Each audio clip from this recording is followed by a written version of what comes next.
Halo guys, welcome to PR Talk, where every story find its voice.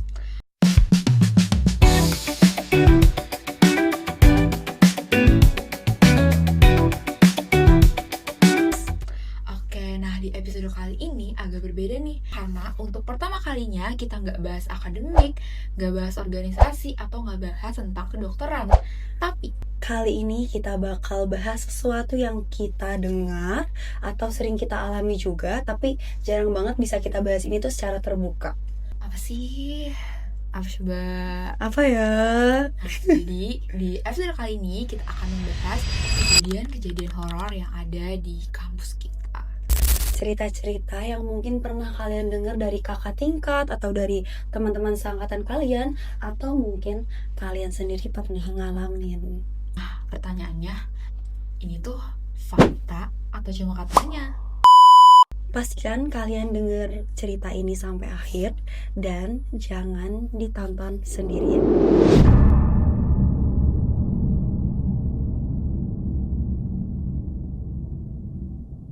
Sebelum kita mulai, lebih baik kita kenalan dulu gak sih? Kenalkan, aku Liana. Dan aku Sabrina.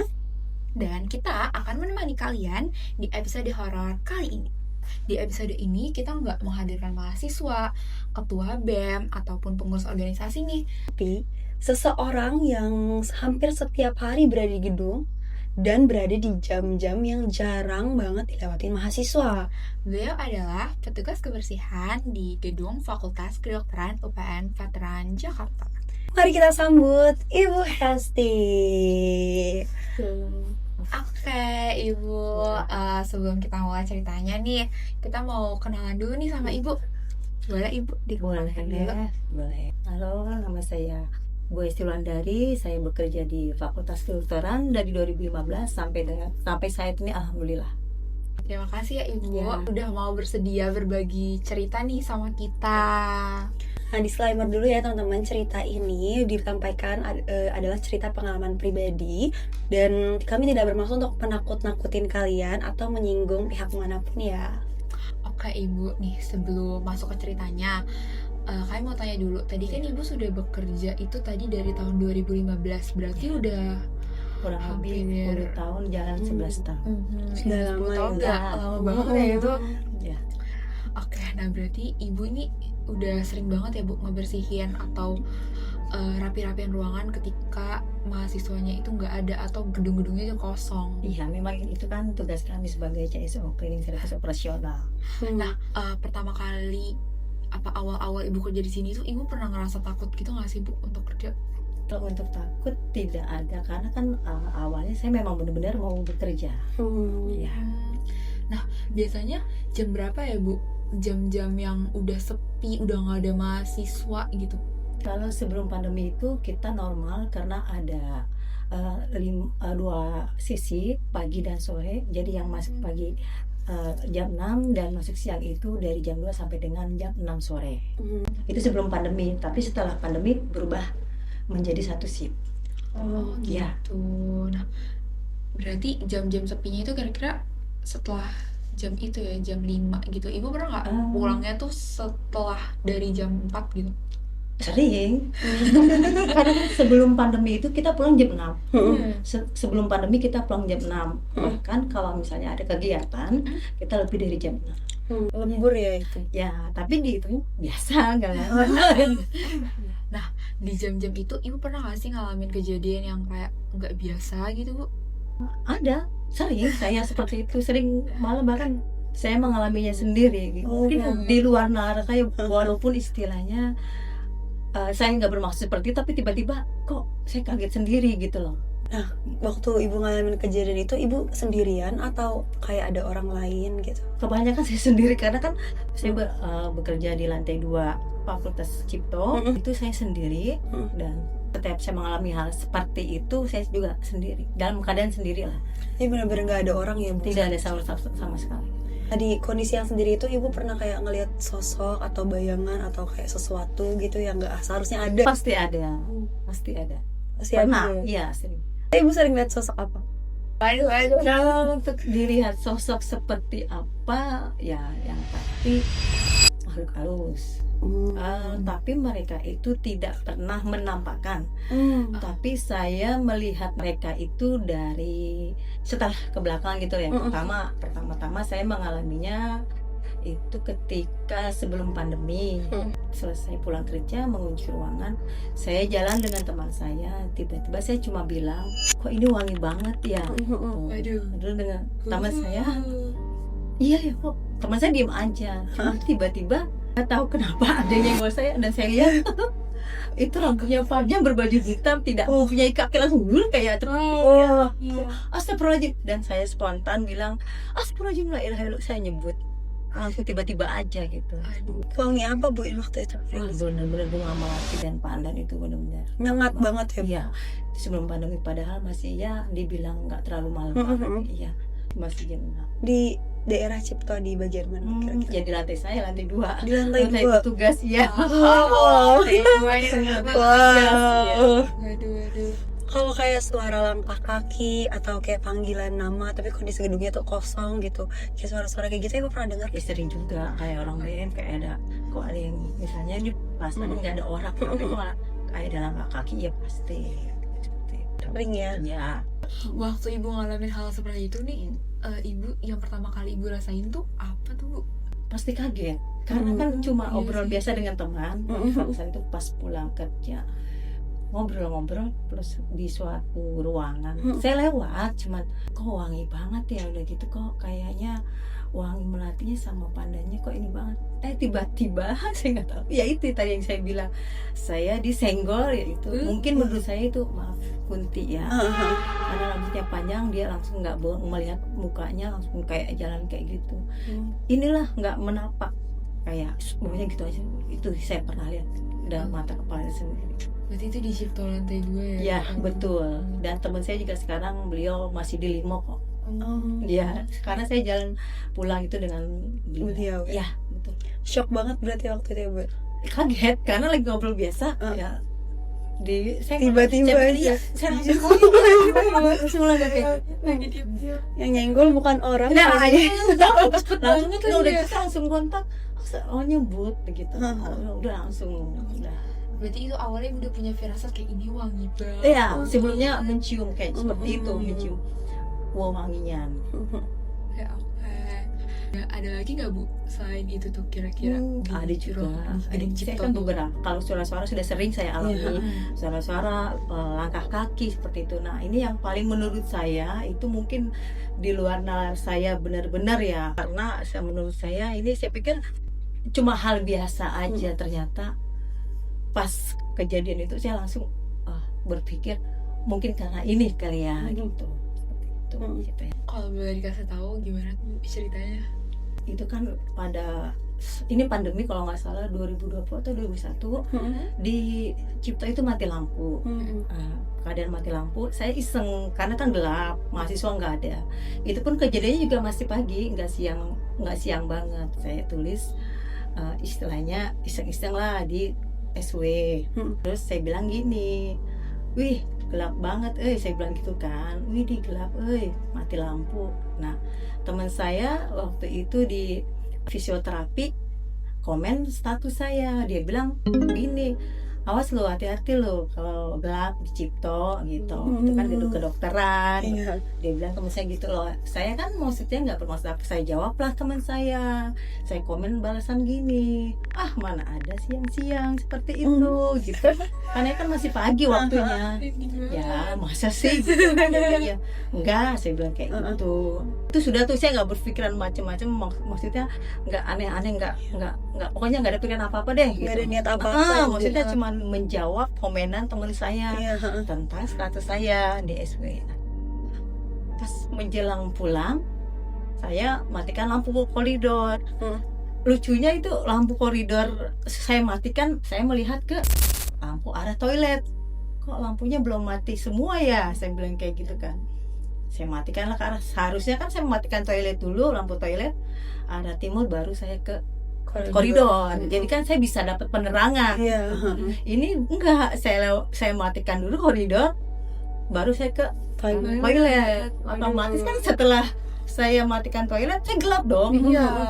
saya nggak tahu kenapa baru 5 langkah dari toilet tersebut, masya Allah, ini bener-bener tuh saya nggak bisa diangkat sama sekali, ya Allah, badan saya nggak bisa digerakkan sama sekali. Saya pun udah pokoknya jebut, bener-bener jebut, saya sampai kaki saya pokoknya badan saya merinding, bulu ini saya kayak di TV tuh, bulu saya itu pada merinding semua, naik badan kayak keras, nggak bisa berontak, nggak bisa apa, mulut pun mau minta tolong teman saya, kan teman saya semua sudah di lantai 1, itu nggak bisa, kayak saya itu dilem, bener-bener pokoknya bener-bener susah untuk dikeluarin mau, atau saya ngucap minta bantuan teman-teman tuh nggak sama sekali, nggak bisa. Udah gitu kaki udah badan kayak dipegang, bener-bener tuh kuat sekali kalau bener-bener berbadannya. Aku ya Bu, Saya bukan aku lagi, ini udah merinding semua, tapi saya nggak bisa berontak, nafas pun kayaknya karena kelamaan kayak dicengkram gitu.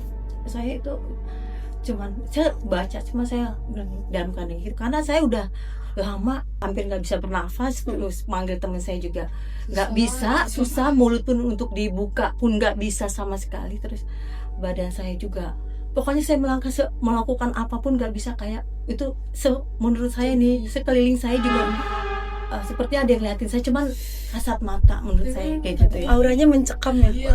Banget, karena benar-benar ini udah situasinya gelap, saya seperti itu, ini napas bener-bener kayaknya bismillah.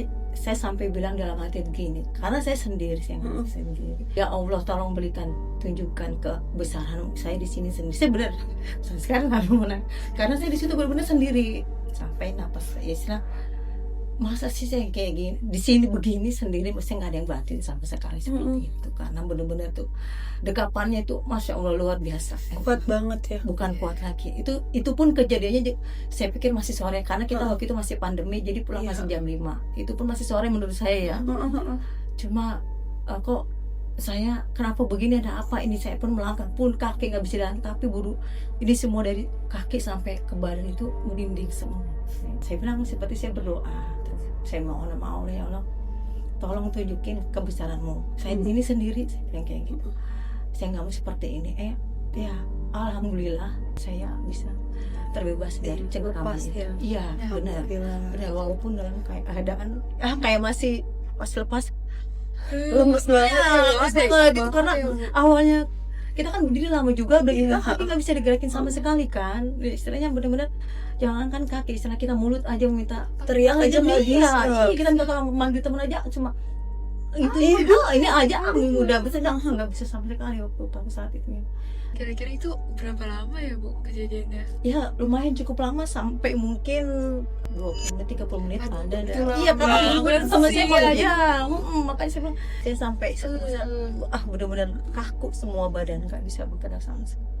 Yang serem banget. Ya itu. Berarti itu dilepasnya ketika Ibu meminta kebesaran. Iya, saya berdoa, karena Doa ya. selain saya berdoa, cuma saya bilang sama Allah, ya Allah, saya di sini sendiri, tolong saya ibaratnya udah nggak bisa ngapa-ngapain, tolong tunjukkan kebesaranmu. Udah itu aja yang ada doa, karena yang itu cengkramannya tuh kok makin lama kayak makin keras gitu kan. Saya takut, itu perasaan saya itu di belakang itu kayaknya bukan orang biasa, karena saya sama sekali kalaupun saya bisa berenang, saya langsung kabur. Dia enggak, saya dipanggil teman saya dengar teman saya, tapi saya nggak bisa menjawab panggilan teman saya. Iya, itu saya nggak bisa pun berontak, kali ini bisa.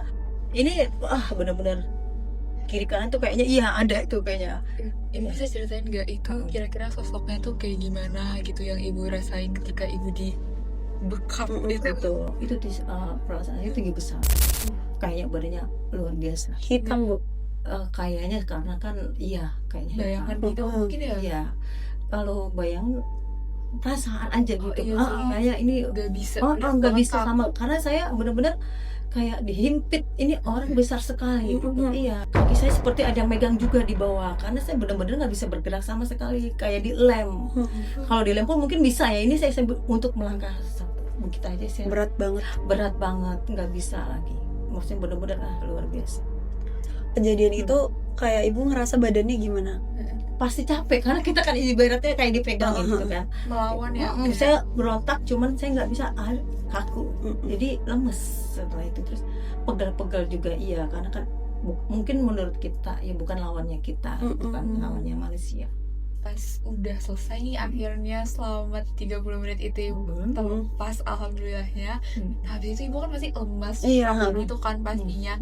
Nah setelah itu gimana caranya ibu pulang ke rumah dan ibu bilang dulu deh nih ke teman-teman ibu itu, ibu bilang nggak? Enggak, saya kan belum bisa pada saat itu. Setelah itu saya terlepas, alhamdulillah saya udah terlepas. Teman saya manggil, iya, saya bilang ya udah saya turun, langsung saya turun, saya nggak ngomong apa-apa karena saya masih bilang masih kayak shock. Masih belum. Ya teman saya ngomong, saya bilang dengar, mungkin kalau misalnya saya nggak dengar omongan teman, saya mikir juga ya Allah berikan kekuatan. Karena apa? Saya punya pingsan nggak ada gitu nembak lagi ya kan. Jadi makanya saya lemes aja karena ya Allah, setelah kita benar-benar tuh kayak aduh saya luar biasa banget deh ininya.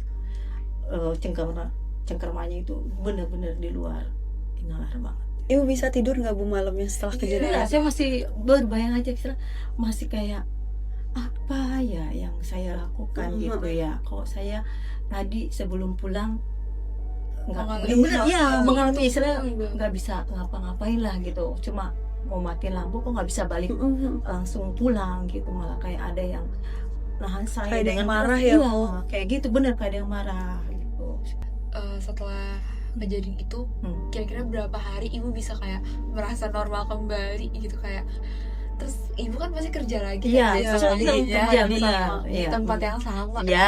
Ibu perasaannya gimana Bu? Kalau untuk misalnya perasaan, untuk misalnya itu biasa, cuman kayaknya saya kayak masih mikir gini, kemarin kenapa ya kayak gitu, apa ya kok nih masih lemes kayak gitu, karena saya juga belum berani cerita karena kan saya masih mikir kenapa ya, saya juga belum cerita ke suami atau ke siapa karena saya mikir bisa terjadi kayak gitu, kenapa? Saya memang mungkin perasaan sebelumnya kan mengalami, cuman saya tahu ada, tapi kok saya mengalaminya begitu benar-benar kayaknya di luar batas kemampuan saya. Iya betul, di luar batas kemampuan saya karena dengan cengkramannya yang begitu kuat dan perasaan saya itu orangnya tinggi besar dan kayaknya itu benar-benar itu yang mesti mikir. Iya. Jadi kayak ada perasaan trauma gitu nggak dari ibu? Kalau trauma ada, maksudnya bukan trauma. Jadi saya lebih harus berhati-hati. Gitu. Dari semua, kan ibu pasti kan udah ke Gedung Cipto udah sering banget kan, udah menelusuri Gedung Cipto. Dari semua area di Gedung Cipto, area mana yang paling menurut ibu kayaknya harus lebih hati-hati lagi dari yang area lain? Ya, untuk menurut saya semuanya kita harus berhati-hati dan waspada. Entah itu di lantai 1, 2, 3, dan 4. Nah, itu sih semuanya sih semua yang nggak usah di gedung, di kita pun ada. Cuman kalau untuk di mananya itu tergantung diri kita sendiri. Ini deh pokoknya jangan pernah melakukan atau mengatakan sesuatu yang menurut mereka itu menantang mereka. Yang sensitif gitu. Betul, walaupun apapun itu, mungkin karena waktu sih saya berpikir gini, apa karena saya balas chat teman saya ya, jadi mereka merasa terganggu. Iya betul, karena kan awalnya saya kan itu kan cuma chatan, bukannya istilahnya ngomong secara langsung ya kan, jadi istilahnya kan cuma chat aja gitu. Itu Pak, pas saya pikir mungkin ada kaitannya dengan kayak gitu, karena kan saya di situ ada rasa menentang di situ, karena kan saya bilang mana ada. Nah itu saya berpikir mungkin jangan-jangan kayak gitu. Dia ingin menunjukkan. Iya benar, karena gini, mereka itu tuh nggak mengenal waktu. Seperti ya saya baru sadar, oh ya mungkin di situ saya sombong karena saya menentang mereka. Gitu. Makanya sore langsung ini loh. Dia ada, nggak mengenal waktu, jam dan hari apapun. Kalau istilahnya dia disenggol atau diganggu gitu ya, bisa atau atau ditantang menurut mereka bisa aja apapun aksinya makanya gitu ya. Sebenarnya akhirnya saya mikir mungkin karena saya sombong, saya menantang mereka, jadi mereka langsung menampakkan diri ke saya. Berarti mereka sensitif banget ya, padahal ibu ngomongnya di handphone. Di handphone cuma. Maka saya pikir, saya kan bukan ngomong istilahnya kemana-mana, bukan cuma di chat yang hanya tahu saya dan teman saya. Tapi teman saya juga bilang, oh ya udah gitu. Tapi kenapa pas di mau pulang kerja, saya tuh tiba-tiba karena lampu aja yang belum dimatikan kok mengalaminya begitu. Luar biasa. Wow, saya banget yang paling luar biasa, benar ya Allah, saya bilang nggak ini lagi deh ngomong atau menentang kayak gitu. Nah itu berarti kejadiannya di Gedung Cipto Iya, Lantai 2 ya. betul. Tepatnya di mana ya Bu itu? Itu di bagian toilet timur antara ruang tertiar C dan D. Oh, Ya. Wah. Terus- Ya, Ayo, hati-hati ya siapa teman-teman di situ. itu. Hati-hati ya teman-teman. Kalau misalnya dia nggak diganggu ya dia nggak masalah. Ya kan? betul, Dia ya nggak betul, apa-apa. ya jangan Dia sombong, nggak jangan akan ya, nggak boleh sombong berarti. ya, jangan mendesak. Oke. Kalau misalnya kejadian seperti itu misalnya muncul lagi nih Bu. Nah ibu tuh akan melakukan apa biar ibu tuh tetap tenang gitu untuk menghadapi kejadian seperti itu yang kita nggak tahu mau Iya. kapan terjadi. Pasti saya sekarang ya kita berdoa, ya kan itu nomor satu. Terus yang kedua yang paling penting kita jangan sombong dengan segala hal, apalagi dengan dunia luar, dengan dunia lain, karena kan seperti yang saya bilang, saya pun nggak tahu, cuma chat aja, ternyata mereka bisa tahu gitu loh. Berarti kan mereka memang lebih indah dari kita ya kan, itu cuma chat. Iya, saya cuma chat teman saya aja. Terus ternyata mereka marah karena ada kata-kata saya yang sombong dan menantang mereka gitu, seperti itu. Makanya saya harus lebih hati-hati dalam berkata, baik lisan maupun tulisan, seperti itu ya, karena yang setelah saya alami, saya menjadi oh iya berarti walau dalam keadaan apapun kita nggak boleh menentang ataupun mengucapkan kata-kata yang membuat mereka. Sebelum kita ngerasain sendiri biasanya kita masih ragu-ragu ya. Seperti itu. Kalau kalian masa sih jangan bilang masa sih. Iya. Jangan Nanti berarti bukan tentang itu namanya. Jangan, saya itu juga nggak boleh, masa sih nggak jangan. Lebih baik kita hati-hati aja ya. Ya, anak ibunya tuh. ya, jangan banyak bengong juga, Iya. tidak baik ya. Bener. Ada nggak pesan dari ibu kayak untuk mahasiswa yang sering pulang atau lembur di kampus, pulang malam gitu? Ya, pesannya untuk kalian semua, cerita saya ini memang benar saya alami, dan jangan membuat kalian menjadi takut atau nggak mau ke ini lagi, jangan kapok untuk kalian belajar, karena ambil niat positifnya aja dan buang negatifnya. Mari tetap kalaupun ada lembur, tetap cuman jangan terlalu sombong, jangan menentang mereka, dan juga jangan berani berkata yang tidak baik lisan maupun tulisan. Sama ini juga nggak sih, jangan sendirian ya. Ya benar, jangan sendiri. Jangan ya pokoknya jangan sendiri juga, jangan banyak bengong pikiran juga. Pokoknya jangan pikiran macem-macem deh. Iya, berarti jangan mikir macam-macam. Iya, maksudnya biasa aja, jangan ya. tetap organisasi tetap, walaupun tetap ada keadaan lembur, acara apapun itu. Cuma ya itu saya pikir kalau di malam, entah malam entah siang, pasti kan ada kehidupan di dunia lain. Ya saya pikir jangan terlalu menentang mereka, jangan memancing mereka, karena kamu sampai mereka pasti kalian tersinggung lah. Luar biasa. Luar biasa. Jangan sampai kalian mengalami hal yang sama seperti ibu Iya, Jadi betul. pelajaran nih kisah ibunya tuh. Iya, betul sekali. Terima kasih banyak Ibu sudah bersedia berbagi cerita bersama kami. Seru banget ceritanya, seru banget.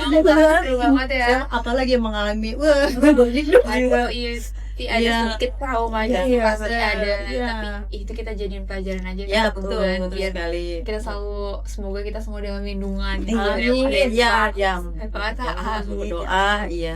berdoa tuh. Karena kita kan hidup di dua alam, ada dan tiada, nyata dan tidak nyata. Seperti itu. Dari cerita yang udah kita dengar hari ini, kita juga belajar bahwa ternyata kampus itu bukan cuma tempat belajar, tapi dia juga tempat yang punya banyak cerita. Salah satunya adalah cerita horor ini. Bener. Mau percaya atau nggak percaya, yang terpenting adalah kalian harus jaga sikap, jaga bicara, dan jaga adab kalian dimanapun kalian berada ya. Kita udah di penghujung episode nih, maksudnya di penghujung acara teman-teman. Nah, terima kasih banyak untuk teman-teman yang udah menyimak podcast kita dari awal sampai akhir. karena ini episode spesial ya, kita bersama Ibu Esti untuk pertama kalinya kita ngadain podcast horor. Jadi kita mau minta bantuannya untuk jangan lupa like, Comment, and subscribe. Oke, teman-teman, kita sudahi saja kali Ya, ya ini perbincangan kita. Terima kasih banyak Ya, makasih banyak ya. Sama-sama. udah bersedia di sini Ya. Berbagi cerita. berbagi Kita. Semoga selalu aman dimanapun Amin. berada. Ya, jangan lupa kalian berdoa selalu, jangan sombong. Oke deh teman-teman semuanya, kita akhiri aja kali ya episode kali ini. Sampai jumpa di episode selanjutnya.